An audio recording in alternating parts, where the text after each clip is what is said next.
I'm Stacey Holmes, and this is Glordinary, a few moments where we celebrate God's glory and champion the ordinary. I'm glad you're here.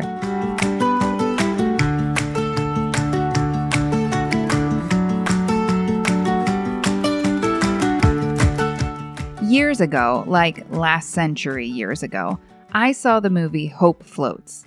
I haven't seen it since, and I don't remember too much about it, but the name always stuck with me. Hope floats. When everything falls to pieces, hope still floats back up. But is that really true? Because I gotta be honest, there are times in my life when hope kind of feels like a swear word. Situations often seem hopeless, definitely not hopeful, and trying to stay hopeful is wearying. Hope is kind of its own animal, running parallel oftentimes with grief.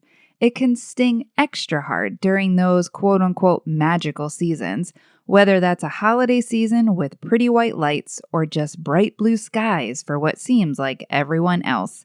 There's a reason Elvis croons out Blue Christmas, and for some of us it is, or certainly feels, like a blue Christmas. But Romans 15:13 assures us that God is a God of hope, and God's really good at sharing. So is it true? Does hope float? Let's see as we unwrap the first week of our Advent Remembers series. 2 Kings 6, 1-7 is a tiny story nestled deep within a blue Christmas season for Israel. 3,000 years ago, around the 8th century BC, Israel, they're a hot mess. They're in spiritual and moral decline. Talk about an understatement. They're sacrificing their kids to idols. I mean, we might not get everything right as parents, but did you sacrifice your kid to an idol today? You're doing okay. Take a listen to 2 Kings 6, 1-3. The company of the prophets said to Elisha, "Look, the place where we meet with you is too small for us. Let us go to the Jordan, where each of us can get a pole, and let us build a place there for us to meet." And he said, "Go." Then one of them said, "Won't you please come with your servants?" "I will," Elisha replied.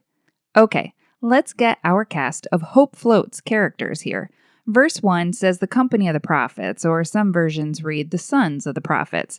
Now, these are not literal sons. This refers to like a Bible school of sorts, a training ground for these associate prophets, we'll call them. These students, if you will, are meeting with their teacher, Elisha. And like any good story, there's always a conflict. The sons of the prophets have outgrown their facility. What a great problem to have. They're looking to go to the Jordan River to fell some trees and make a new assembly room or dorm room, basically like set up a new campus. One student says, "Light bulb, let's keep this party going. Elisha, will you come with us?" And he agrees. Now, the Jordan River, we got to talk about this. It's pretty gross. It's muddy, murky, deep, rapid flowing. In fact, the Jordan River is typically seen as a symbol of death in the Old Testament. So our team arrives at the Jordan, or our Death River, and they start whacking and swinging their way to fell some trees. Suddenly, the axe head flies off the handle. Now, this would be annoying or maybe a nuisance to us, but this spells certain disaster for this particular student because iron in this day, it's an imported commodity, highly valuable, handcrafted. There might only be one axe within a 50-mile radius to share. Now imagine you're the guy, you're the girl who loses the most valuable tool that there is. And verse 5 tells us, he cries out, "Oh, my Lord, alas, it was borrowed." Such fancy way to talk. The original text actually reads, "It was begged. I begged for the use of this tool." Begged.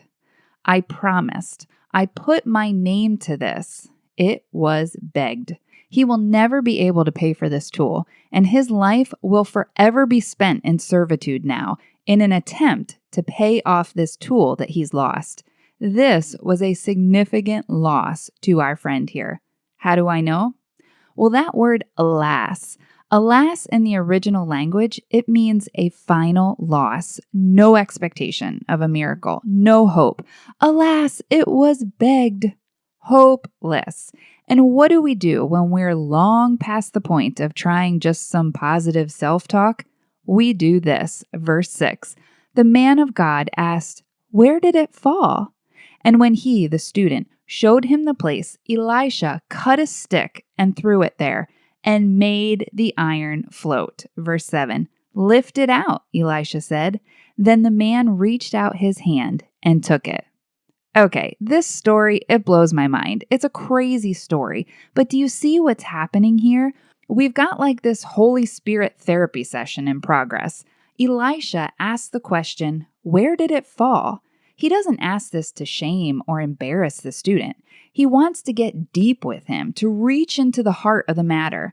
There's a blueprint here for what to do when we lose our axe head, when we lose our hope. Tell God what is lurking in the depths. He already knows, so tell him what fell, what's happening, how are you, what's going on. Cut to the heart of the matter.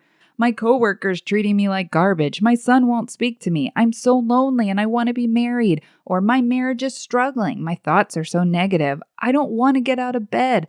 Get specific. Where did it fall? Reach into the depths and tell him what's at the bottom of your Jordan River. Hurts unresolved lead to anger and bitterness, and anger will weigh you down like an iron axe. He's listening because the God of all hope cares. Not only does the God of all hope care, the God of all hope remembers. Now that word remember in the Bible, it means to go into action on my behalf. God remembered Noah. God remembered Hannah. You'll see it all throughout the word. God remembered the student, and God remembers you, and he remembers me too. He went into action on the student's behalf. Now remember, I said the Jordan River is a fast-moving river, a symbolic river of death. Now, if a river is rapidly moving, is something going to float in the exact same spot where it went in? No, it gets carried downstream. The current takes it. God not only worked the impossible to make the iron float, he also brought it up in the exact same spot. Nothing else that has the capacity to float would have popped up in the same spot. Nothing. God made the iron float unmoved by the swirling current around it. God can rise you above the weight of your situation, even though the current is swirling all around you. He will remember you. He will go into action on your behalf. He can keep you steady, in place, stable, unmoved by whatever is going on around you, because the God of all hope remembers. The story tells us the man then reached out his hand and took the axe head. Do you see this like hand-in-hand relationship, this partnering together? Because the God of all hope partners. God in his crazy, crazy ways partners with us. He includes us in the process when, let's be honest, it's going to be a lot easier to just do it on his own. Why involve us at all? We're clumsy, we're messy, but he brings us into the process. And perhaps the greatest sigh of relief that exists is to realize that he walks alongside us, that Emmanuel, God with us, is truly with us, because the God of all hope cares. He remembers and he partners. And if that's the end of the story, that would be enough, but it gets even better. Now, I'm not a huge fan of the King James Version of the Bible with all its these and nows, but this particular story has a really cool insight in the King James Version. Verse 6 reads this way: the axe did swim. The axe did swim. Not only did it float, but the axe did swim. And you want to know what swim means in Hebrew? It means to overflow. That axe head not only floated to the top, it bubbled up, overflowing. It danced around on the water so much that it looked as if it was swimming. Now, I don't know about you, but when I read that the Jordan River is a symbol of death, and when I read that this student lost something so valuable and experienced a grief so painful that it was like death on the bottom of that river weighing him down, and when I read that God made that axe head to float, that's pretty cool and exciting. But yet, when my brain gets overthinking about it, yeah, dead things can float too. Have you ever thought about that? The fact that a corpse can float? It's true. Dead bodies over time, they can produce enough methane gas that as they decompose, they actually float. With enough decomposing, death can float. Did you hear that? Oh, friend, it's just like in our lives. With enough decomposing, our junk, it's gonna float. Unresolved hurt and hopelessness from our dead past is gonna start to float up right into our present. Because a corpse can float, but a corpse can't swim. It can't come back to life. But verse 6 says, the axe did swim. It looked as if that axe head was brought to life. So does hope float? You bet it does.